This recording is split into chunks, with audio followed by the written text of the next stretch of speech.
Greetings chess players! Today I'll introduce the greatest chess puzzle ever. I'm serious, this is the greatest chess puzzle of all times. Since this problem is too difficult to introduce to newcomers, I recommend to check the easier puzzles and get used to the Retrochess puzzles first. This is a problem called Moriarty's last problem. White move, and can white mate in 2? The question is quite unique, isn't it?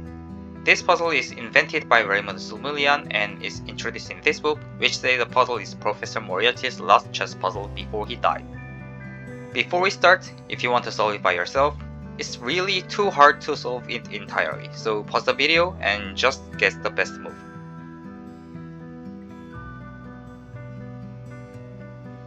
Okay, this puzzle is designed to be solved step by step. First, let's investigate what white can do. If you don't do anything meaningful, black will capture the rook to avoid the mate threat. So you might want to defend the rook with your pawn, but then the king will run away, so if you take the queen, the king can safely escape. If you capture the queen from the start, obviously the king will capture the rook. If you try the back rank mate, the rook can defend it. If you check your knight, again the king will run away. If you check with your queen, black will obviously take the queen. But how about queen d6? What you're trying to do is to threaten mate on e7. Black queen cannot move because your rook is pinning the queen. If black captures your queen, you can do the smothering mate. If black captures the bishop, you can do the kill box mate.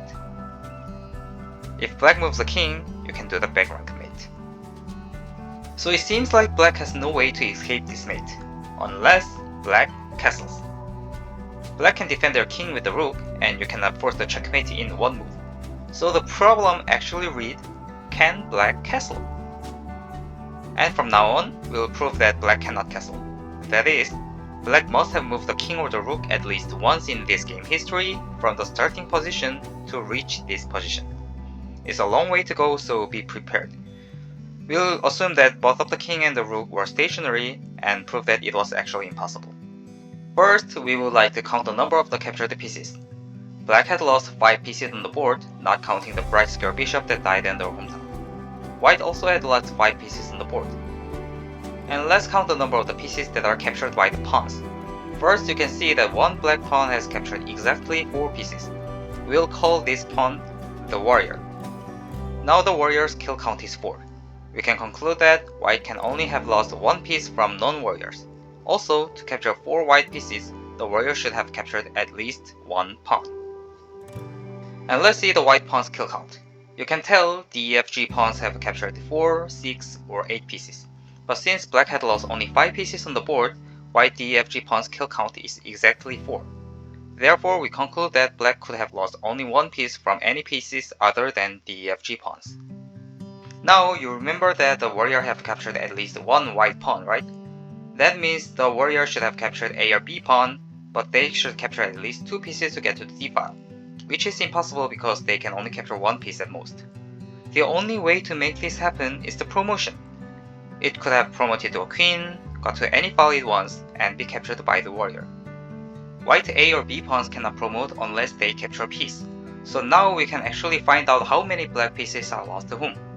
Black had lost 1 piece from AB pawns, black has lost 4 pieces from DEFG pawns, and no other black pieces are lost. The next step is to find out what was the black's last move. This is white's turn, so black must have moved something. If black moves the rook or the king, that would be the end of the proof. If black moves the queen, that means the queen came from g7, and that means queen have moved to defend the check by the rook.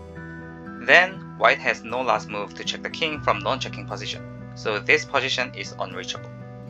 If black moves the pawn from h7, that means that the pawn on h4 is actually a g-pawn, and they together captured the 2 pieces to exchange their files. But it's impossible because white has lost only 1 piece to non-warriors. What if black moved the pawn from g7? That means the black bishop on dark square was trapped and died on their hometown. This is impossible because all black pieces, except the bright square bishop, should be captured by the pawns. So the only possible move that black could do is to move the warrior. Now, as we know the warrior had stepped on g3, we can tell exactly what pieces have been captured by the warrior. We can tell the warrior captured all 4 pieces on the dark square. That means the warrior could not have captured the bright square bishop. So we can conclude that the warrior had captured 2 pawns, a knight, and a rook. But wait, how did the warrior capture both of the pawns?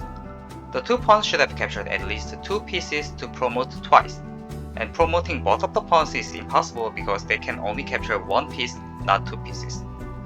So all things considered, black cannot castle in this position, and the answer is yes, white can mate in 2. This puzzle is easily my favorite chess puzzle of all times. I hope you understand why I say this is the greatest chess puzzle ever. In the next video, I'll elaborate on the rules of the Retrochess chess puzzles. The rule set might seem plausible, but it actually has many holes, and there are puzzles built around these holes. I hope you enjoyed the puzzle. Stay tuned and see you soon!